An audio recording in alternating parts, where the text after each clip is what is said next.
আসসালামু আলাইকুম, সকলকে আমন্ত্রণ আনন্দ টিভি সংবাদে। আপনাদের সঙ্গে আছি আমি ছোঁয়া খন্দকার।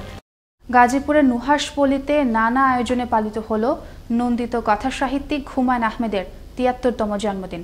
প্রার্থনা, মোমবাতি প্রজ্বালন, পুষ্পস্তবক অর্পণ ও কেক কাটার মধ্য দিয়ে প্রিয় লেখককে স্মরণ করেন তার পরিবার, স্বজন, নুহাশপল্লীর কর্মী ও ভক্তরা। গাজীপুর থেকে অজয় সরকার ঝোটনের তথ্য, ভিডিওচিত্র থাকছে বিস্তারিত। নন্দিত ও জনপ্রিয় কথাসাহিত্যিক এবং প্রখ্যাত চলচ্চিত্রকার হুমায়ুন আহমেদের ৭৩তম জন্মদিন উদযাপন উপলক্ষে নুহাশপল্লীতে বর্ণাঢ্য কর্মসূচির আয়োজন করা হয়। হুমায়ুন ভক্ত হিমু পরিবহনের সদস্যরা হলুদ পাঞ্জাবিতে হিমু ও নীল শাড়িতে রূপা সেজে নুহাশপল্লীতে আসেন। এর আগে রাত ১২টা ১ ও শনিবার সকালে হুমায়ুন আহমেদের সমাধি প্রাঙ্গণে কেক কেটে জন্মদিন উৎসবের সূচনা করেন হুমায়ুন ভক্তরা। এর পরপরই অপর একটি কেক কাটেন নুহাশপল্লীর সদস্যরা। পরে হুমায়ুন আহমেদের সহধর্মিণী মেহের আফরোজ শাওন ২ সন্তান নিশাদ ও নিনিতেকে সাথে নিয়ে সমাধিতে পুষ্পস্তবক অর্পণ করে সমাধি প্রাঙ্গণে ও হুমায়ুনের আত্মার শান্তি কামনা করে প্রার্থনায় অংশ নেন। এর আগে রাতেই হুমায়ুনের বিভিন্ন চলচ্চিত্রের গান পরিবেশনার মাধ্যমে হুমায়ুনকে স্মরণ করেন হিমু পরিবহনের সদস্যগণ। কথাশিল্পী হুমায়ুনকে নানান কর্মসূচির মাধ্যমে আজীবন স্মরণে রাখতে চান তার ভক্তরা।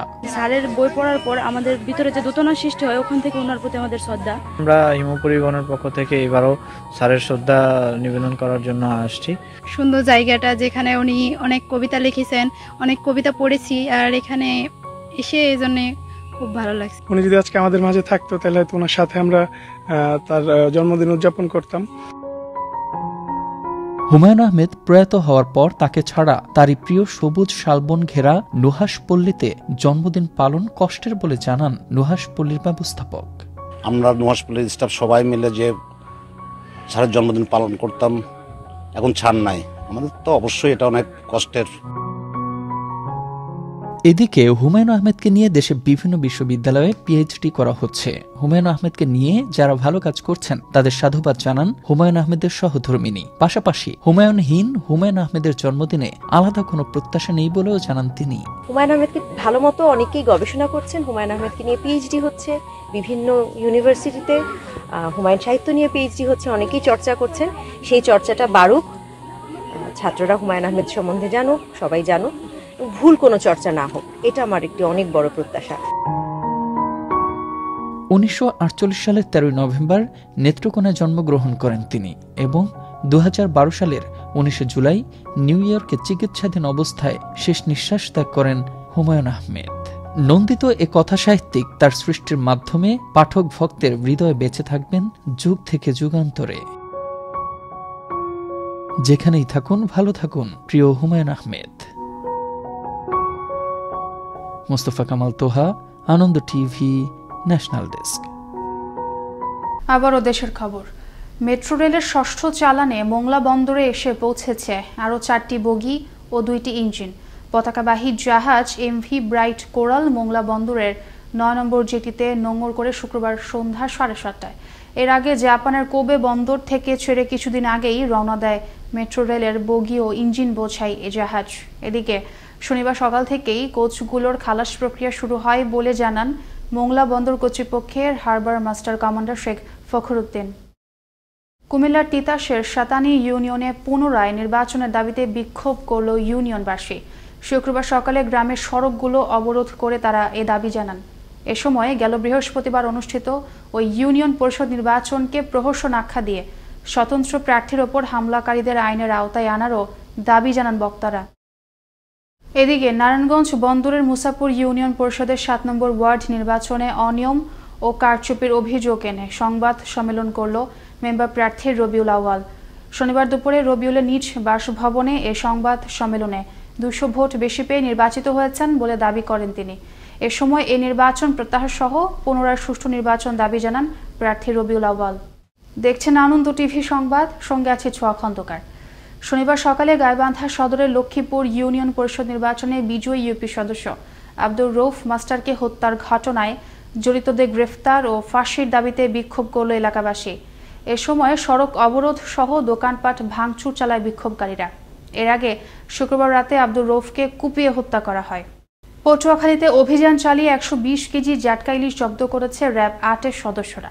গেল রাতে পটুয়াখালী সদরের মরিচবুনিয়া ইউনিয়নের পাটুখালী বাসস্ট্যান্ড এলাকা থেকে এসব জাটকা জব্দ করা হয়। তবে এ সময় কোনো অসাধু ব্যবসায়ী কিংবা জেলেকে আটক করতে পারেনি র্যাব। পরে জাটকাগুলো এতিমখানায় বিতরণ করা হয়। বিষয়টি নিশ্চিত করেন র্যাব 8 ভারপ্রাপ্ত কোম্পানি কমান্ডার শহীদুল ইসলাম। গাইবান্ধার গোবিন্দগঞ্জ উপজেলা স্বাস্থ্য কমপ্লেক্সে ব্যাহত হচ্ছে চিকিৎসা সেবা। এতে চরম দুর্ভোগে পড়েছেন রোগীরা। গাইবান্ধার গোবিন্দগঞ্জ থেকে উজ্জ্বল হক প্রধানের প্রতিবেদনে থাকছে বিস্তারিত। গাইবান্ধার গোবিন্দগঞ্জ উপজেলা স্বাস্থ্য কমপ্লেক্সে ব্যাহত হচ্ছে চিকিৎসা সেবা। মানুষের জন্মগত অধিকার প্রতিষ্ঠায় এবং সেবা প্রদানের জন্য স্বাধীনতার পক্ষে বর্তমান সরকার হাজার হাজার কোটি টাকা ব্যয় করছেন সংশ্লিষ্ট সরকারি দপ্তরের মাঠ পর্যায়ের সরকারি কর্মকর্তা কর্মচারীদের মাধ্যমে। সরকারের মহতী এ ধরনের সেবা থেকে বঞ্চিত হচ্ছেন জনসাধারণ। বিনামূল্যে সরকারের দেয়া স্বাস্থ্য সেবা নিতে এসে সেবা পাওয়ার পরিবর্তে পদে পদে চরম ভোগান্তি সহ অর্থ ব্যয় করে ওষুধ কিনেও হাসপাতালের স্টাফদের দুর্ব্যবহারের কারণে কাঙ্ক্ষিত স্বাস্থ্যসেবা থেকে বঞ্চিত হচ্ছেন গোবিন্দগঞ্জ উপজেলার মানুষ। রাত 3টায় ভর্তি হয়েছে, এখন পর্যন্ত 11টা বাজে কোনো ডাক্তারের সাড়া পাইনি। ঠিক মতন বাচ্চাদের ট্রিটমেন্ট হচ্ছে না, টয়লেট বাথরুম সেরকম নোংরা। কালকে খাবার দেওয়া যায়নি, আজকে এটা উঠি আর এটা কাল শুক্রবার ডাক্তার আসেনি, শুধু নার্স আসে ঘুরে ঘুরে। কালকে আমি ওষুধ পাইনি। চিকিৎসকদের দায়িত্বের অবহেলার বিষয়টি স্পষ্ট করেন স্থানীয় এ রাজনীতিবিদও। আসলে দীর্ঘদিন থেকেই গোবিন্দগঞ্জ হাসপাতাল স্বাস্থ্যসেবা ভেঙে পড়েছে। কারণ একটাই, এখানে যারা দায়িত্বশীল ডাক্তার, নার্স, কর্মচারী, তারা সুষ্ঠুভাবে দায়িত্ব পালন করে না। এদিকে অপরিচ্ছন্নতা ও নিজেদের দুর্বলতার সত্যতা স্বীকার করে দুঃখ প্রকাশ করেন উপজেলা স্বাস্থ্য ও পরিবার পরিকল্পনা কর্মকর্তা। জানান, চলছে নতুন ভবনের নির্মাণ কাজ। ওপিডি ভবনে টয়লেট, পানির ব্যবস্থা, পয় নিষ্কাশন ব্যবস্থা সম্পূর্ণ কারেকশন করার চেষ্টা এখন আজও কাজ চলছে। আর কিছু সাময়িক সময়ের জন্য রোগীদের একটু কষ্ট জন্য আমিও দুঃখিত। আসলে চিকিৎসা নিতে আসা ভুক্তভোগী রোগী ও তাদের স্বজনরা মনে করছেন চিকিৎসার মান ভালো এবং যুগোপযোগী স্বাস্থ্যসেবা নিশ্চিত করতে পদক্ষেপ নেবে সংশ্লিষ্ট কর্তৃপক্ষ। মুস্তফা কামাল তোহা, আনন্দ টিভি, ন্যাশনাল ডেস্ক। গেল রাতে মানিকগঞ্জ সদরের একটি হাসপাতালের সামনে অভিযান চালিয়ে 11.30 গ্রাম হেরোইন সহ এক মাদক কারবারিকে আটক করে র্যাব। আটক মাদক কারবারিকে মাদক আইনে মামলা দিয়ে থানায় হস্তান্তর করা হয়। শনিবার দুপুরে এক প্রেস বিজ্ঞপ্তিতে এ তথ্য জানান RAB 4 company commander lieutenant commander Arif Hossain.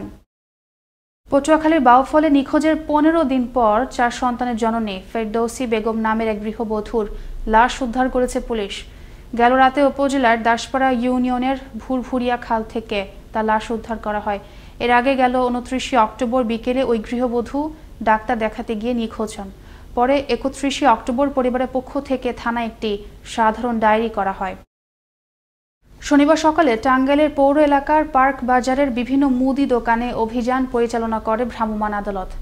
এ সময় সরকারি নির্দেশনা অমান্য করে পণ্যের মূল্য বৃদ্ধি করায় 5 দোকানিকে 1600 টাকা অর্থদণ্ড প্রদান করা হয়।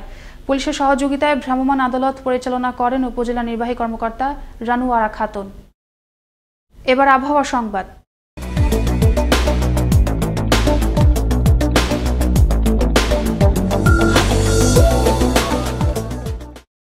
শনিবার সকাল 9টা থেকে পরবর্তী 24 ঘন্টার আবহাওয়ার পূর্বাভাসে বলা হয়েছে, বঙ্গোপসাগরের সুস্পষ্ট লঘুচাপটি এখন দুর্বল লঘুচাপে পরিণত হয়েছে।